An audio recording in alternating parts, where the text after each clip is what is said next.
Hey guys, welcome back to Medical Coding with Blue. It is Q&A Tuesday. So if you are brand new to my channel, welcome. I am Blue. I'm a medical coder. I have been a medical coder for over 10 years, and I like sharing the things that I know, and I talk about the tips and the tricks to medical coding and all of the stories that goes along with this field. So if you take a second, I hope you hit the subscribe button. I hope that you like this, and I hope at the end of this video helps you. I hope that you will share it. Okay, so let's get started with Q&A Tuesday. Now, what is Q&A Tuesday? Q&A Tuesday is where I take all of the questions that you guys ask me during the week and I combine it onto one episode, and here it is. You can submit a question. Anybody is able to submit a question. You can submit a question through Instagram, direct message. You can comment on any of the videos. You can send me a direct email, which I will include all of the information to get a hold of me down in the description box below. Okay, so let's get started. Okay, I am really happy with these questions this week. These are very good questions, and I really appreciate everybody, because those who have submitted questions, at least y'all are letting me know what you're thinking and what you guys want to know. This is very important, okay? So let's get started. First question. Can you address the level to which a medical coder needs to know anatomy? Does a coder need a general overview? Yes, we do need a general overview. The details of anatomy, physiology, medical terminology, those will come with time, okay? You just need to know your basics. You need to know your foundation when you are just getting in. This is why I say that medical coding is a continual study process. It's not going to be something that you're going to learn overnight. It's not going to be something that you're going to learn in a few days. This is something that takes time to grow. Now, you will get better with it over time. Don't get overwhelmed, and I'm going to be doing a video about study tips, okay? So please be sure to tune in for that one. But the thing is, you do need to have a basic understanding of like the organs, the bones, and the location of the bones and the organs and the different tissue and, you know, muscles, muscle groups especially. So really sort of focus on that so that way you can get your broad overview. Like I said, these things will come with time and you will start picking it up eventually. But to have a beginner level, you need to have that good foundation. Okay, so that's the answer to that one. Next question. What kind of anatomy question shows up on a certification exam? It's been over 10 years since I've taken a certification exam. I don't remember. You guys can look at the whatever certification that you're sitting for. They do have exam prep books. So be sure to check those out and see what kind of questions they're asking on there. Just be prepared to answer basic questions about anatomy, okay? And don't get hung up on, oh, I don't understand, I don't know anatomy. When you have your basic foundation, which again I will talk about on another video, you'll be okay. Okay, don't try to over worry about things that you have other things to be concerned about. You know, just making sure that you can get to the right codes. That's where you really do need to focus. So don't get hung up on anatomy. Don't let it intimidate you. Don't let the medical terminology intimidate you. It will come with time. Okay, believe me. I came into medical coding with no medical background. I was very far away from medical, so far away from medical, I didn't even know what medical coding was, okay? So take it from me, you'll be okay. You just have to be patient with yourself, okay? Next question. The AAPC CPC course covers CPT, HICS-PICS, and ICD-10-CM. Do you think that is enough to get started within the industry, or do I need ICD-10-PCS as well? So you have to understand what ICD-10-PCS is in particular. ICD-10-PCS is the inpatient procedures. That's the inpatient procedure coding. That's what that is, okay? ICD-10-CM is the diagnosis book. Now, you use that for inpatient or outpatient diagnosis coding. That is our book. Everybody uses that. HICS-PICS is the book for like durable medical equipment. It has all of those things, bandages, exercise equipment, anything that gets issued from the clinic or hospital, whatever, it's in that book. Okay, so that's what that book is. And CPT, or current procedural terminology, is the outpatient procedures. And it also has the evaluation management book, the evaluation and management codes in it. So that is for the outpatient side. The PCS, the ICD-10 PCS, is just for the inpatient side. If you are taking your credential, it's going to depend on what credential you're sitting for. If you are sitting for the CIC, that is with the American Academy of Professional Coders, the Certified Inpatient Coder, then yes, you will need that book. You will need to understand how to do inpatient procedure coding. You will also need to learn and understand the inpatient coding rules, because inpatient coding is different from outpatient coding. We have two different sets of rules, okay, for inpatient and then one for outpatient. So with inpatient, the diagnosis selection is going to be different from the outpatient side. Outpatient side, we need to know what is definitively happening with this patient. What did they come in with? If there's no definitive diagnosis that is made, we're going to code what the symptoms are. With inpatient, you are coding what is being treated presumptively. What are they presumptively treating this patient for? And there's a bunch of other rules that go along with inpatient. So if you are just taking like a CPC, that's outpatient, okay? That's all your outpatient coding.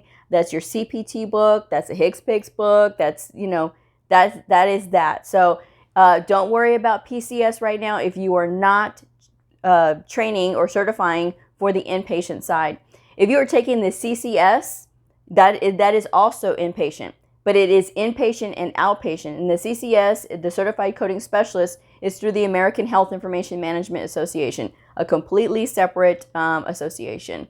And you will need to know PCS for that, okay? There is other credentials that do require knowledge about inpatient coding. I'm not going to go into all of them because this is a 30-minute episode.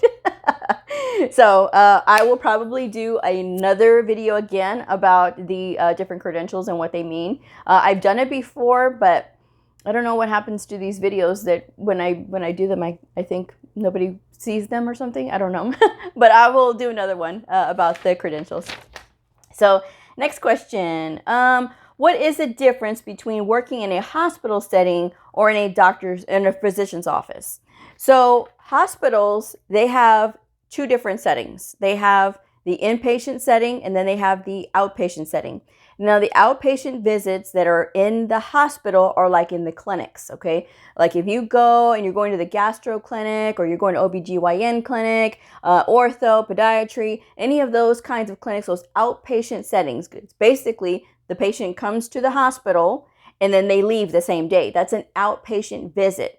Then if you have a patient that comes in and they're admitted to stay in the hospital and they get into a hospital bed, that is inpatient, okay? So those are the two different kinds, all right? And then for the physician office, say you go to a freestanding physician office building, okay? Sometimes they have these for pain. They have pain clinics like this.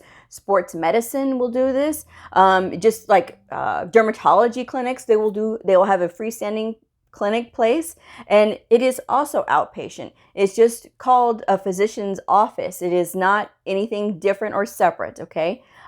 They do have, not to confuse you guys even more, but they do have what is called a pro-fee coder, and that is where you are billing essentially for the provider's services. What is the provider doing for that patient?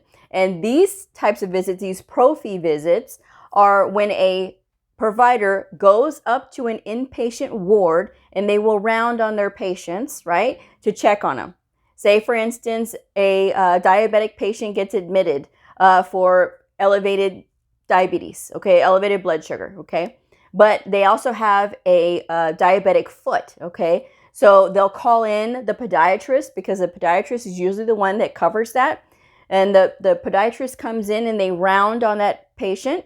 And so you have the endocrine team taking care of this diabetic patient, but you also have another provider, that podiatrists, come in to check out what's going on with this patient. And maybe the patient has charcoal, or maybe they have something else going on, or maybe they just have an ulcer. We don't know what's going on. So this podiatrist comes in and they do their round. That is what is called a pro-fee coder, okay? You'll see that. They're the ones that do the physician coding, okay? And they're going to follow. Their rules are a little different too, okay? But it is mostly with the mindset of outpatient, okay? So again, I will do that on a separate video. I'll do a whole explanation. But yes, so you have those types of settings, those different types of settings in those different categories and whatever it is. But physician coding is just that. It is where a physician is going and they're providing their services to like an inpatient. Okay, so that's pro fee coding. Okay, but yes, providers that are on the outside, they're on their freestanding clinics. That is all outpatient coding. Okay, so next question. Let's see. I heard ICD-10-CM is expected for a physician office and ICD-10-PCS is for the hospital setting. Is this true? So ICD-10-CM is the diagnosis, okay? Whether you are inpatient or outpatient, you are going to be using this one book, okay? ICD-10-PCS is the inpatient procedures. And it is a procedure book like the CPT book, but the procedure coding is completely different from outpatient procedure coding. Outpatient procedure coding is in the CPT book, and all of those codes are already done. They have their own 5-digit procedure codes, right? But for the inpatient side, these codes have to be built, okay? These codes are there. There's a set number of them, and you have to say what the approach is and what was the whole thing behind. What were they doing? Were they removing something? And so there's a lot of different rules to inpatient. So their procedure codes are housed in that ICD-10 PCS book. It is just a procedure book. So just so you guys know, we're always going to use ICD-10-CM. That is our diagnosis book, okay? And that is whether you are inpatient or outpatient, okay? Let's see. Is it a good time to go into medical coding with the pandemic going on? You can go into medical coding whether there is a pandemic or not a pandemic. This is a growing field, and it is going to continue to grow, and it doesn't matter really what you hear, because sometimes you will hear that, oh, it's, our jobs are going to be sent overseas and they're not going to need coders anymore. Not true. Because as I've said before, when you send work overseas to overseas coders, and this is not to offend anybody, and I hate that I have to keep saying that every time. I'm not trying to offend anybody, but I'm telling you guys, if English is not your first language, it is going to be more difficult for you to understand medical terminology and all the doctor's colloquialisms that they say in their documentation. It's hard enough to get people who speak English fluently, and English is their first language. It's hard enough to get us to understand sometimes. But I have heard and seen horror stories myself where coding was sent overseas, and then cardiac lead and lead poisoning were confused. So when you have lots of mistakes like this, lots of fines get put on. So they have to bring the coding back. They have to pay for an American coder or a US-based coder to read and redo the coding again. So they end up having to double pay. So again, that whole thing of it's being sent overseas, it's garbage. They've been saying that since I started. Over 10 years ago, they've been saying that. And oh yeah, they'll say, oh, well, artificial intelligence is going to take over and they're not going to need coders anymore. Again, garbage. We are so far away from like automated coding. You still have to have the human element. You still have to have, the point of view from a human being looking at this and thinking and reasoning, okay? Computers and software are only as smart as you make them, okay? And they only do they have a parameter of things of however they calculate stuff, and it's not always correct, okay? So again, don't worry if they say that we're going to be taken over by artificial intelligence. If you want to get into medical coding, get into medical coding, okay? That's all there is to it, All right, next question. Will the pandemic make it easier to find a job without experience? They're going to want you to have experience, whether there is a pandemic or it's over or not. They're still going to want you to have experience. Medical coding is a very weird profession when it comes to them wanting you to have experience before you get started. but how are you supposed to get experience if no one will hire you? It does take a lot of grit. It does take a lot of being persistent when you are applying for jobs. If you get discouraged right away, just know that many more coders before you went through this same thing. Everybody goes through it. And it is just one of those things. Medical coding will make you fight for it before it'll let you in. But once you get your first job and once you get your foot in the door, then you are okay. There are many ways to get a job in the beginning. Sometimes you have to go through other avenues, like going through medical billing, working as a biller for a little while before you, just to get yourself some exposure to codes. Sometimes you have to start in medical records, because medical records will put you around the people that are doing the hiring so that you can make those job connections. There's many reasons why sometimes people don't get jobs right away, and don't let somebody else's experience, the fact that they can't get a job, deter you from wanting to do this or change your mind as far as when you are, looking out there for a job. The reasons why some people can't get a job is sometimes they're not passing the initial assessment test that the places will give you when you are applying. They will give you a test. If they're giving you a test and you have no experience, they're giving you a shot.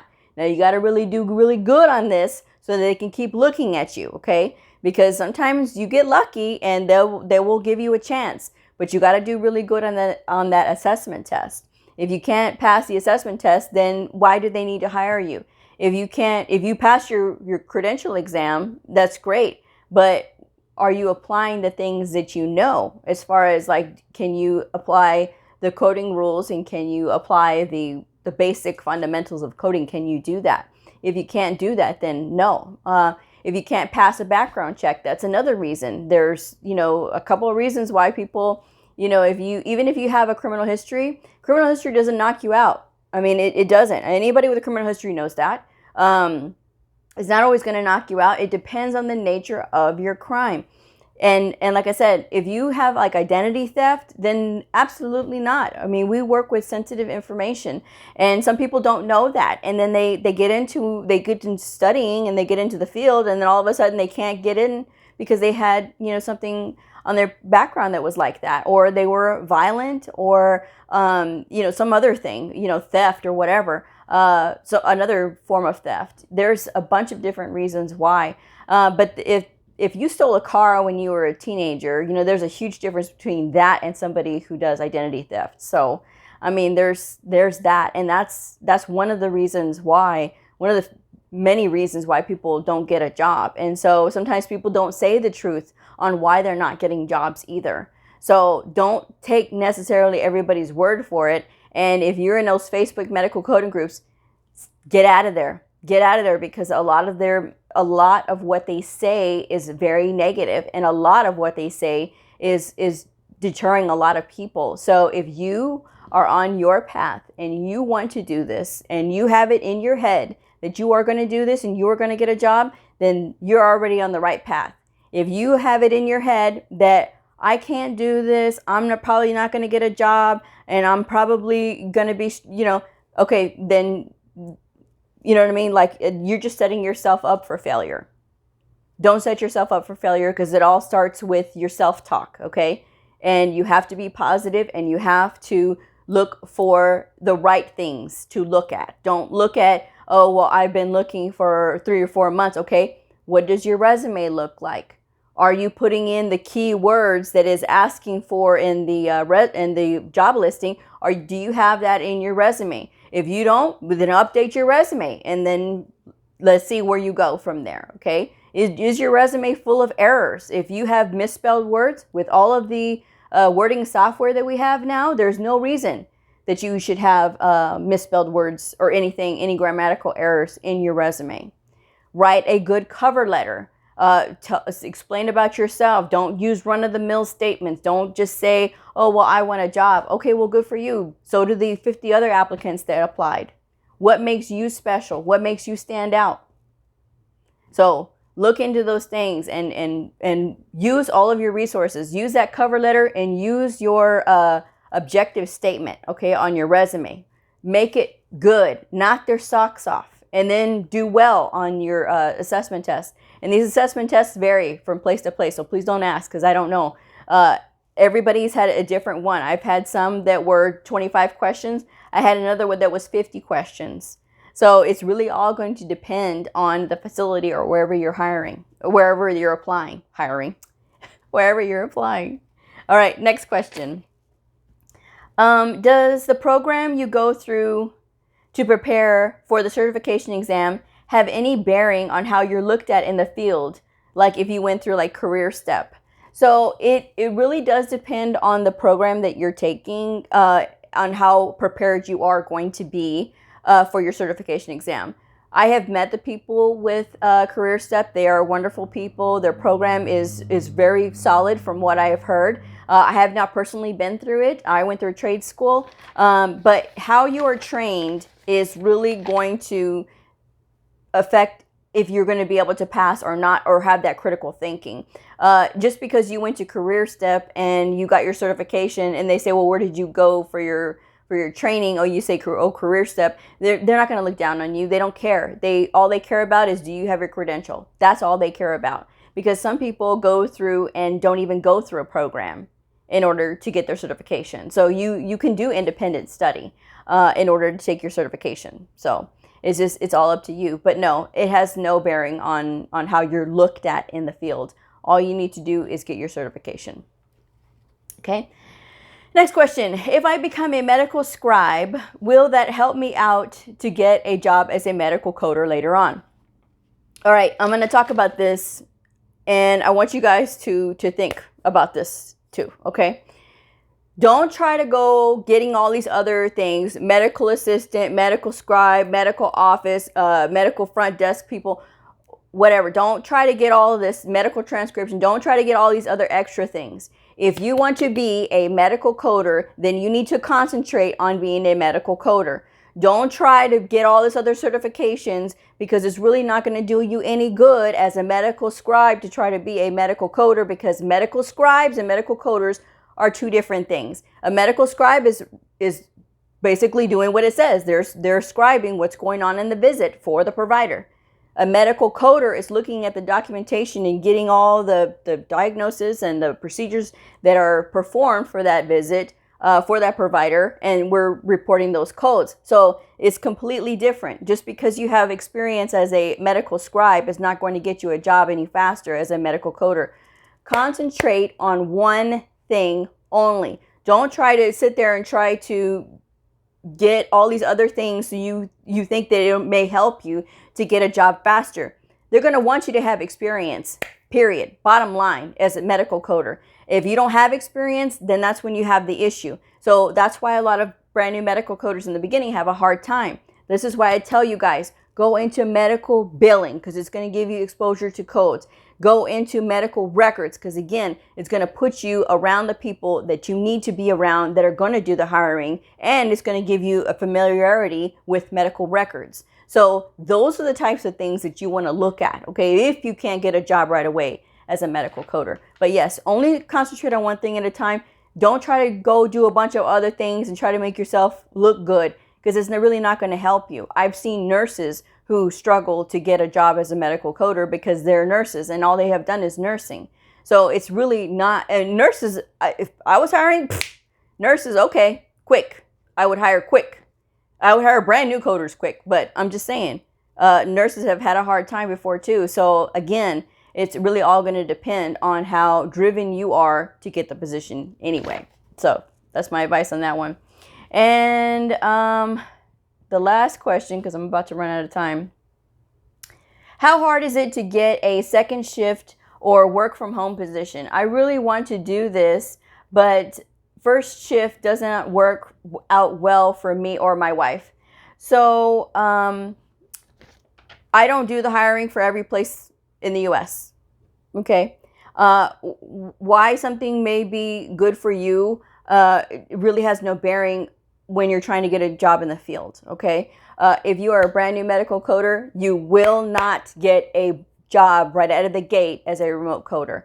There is a slim to zero chance that you will that you will be able to do this. I've said this because I'm being honest with you guys, and sometimes people don't like it and I get attitude, but that's okay because I want you guys to know. I don't want you guys to try to do something that with the goal in mind of that's your first job and then you can't get it. At least I told you, okay? You can't get it if you're doing that, and you don't want to. You know why? Because you're going to want to be around other veteran medical coders when you're first starting out, because book coding and real world coding is two different things. If you don't have experience, you're going to get confused when you start looking at these documents like, what the heck is going on here? So again, don't think of it like, oh, well, I immediately want to work from home. This is going to be so easy to work from home. It is not easy to work from home.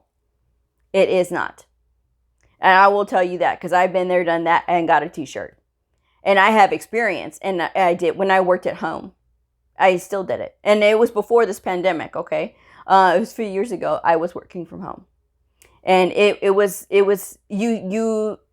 mean, yes, I know a lot. I know plenty. But you still need somebody to bounce those ideas off of, okay? So I'm just saying, and somebody with no previous background in there is going to be lost in the sauce, okay? So that's all I'm going to say on that one. So I'm going to go ahead and wrap this one up because I don't want this thing to cut me off. But yes, that is my real straight talk, forward talk. Not trying to offend anybody. And if I did, there's nothing I can do about it. But I'm just saying this to be real, and I'm not saying it to hurt anybody's feelings.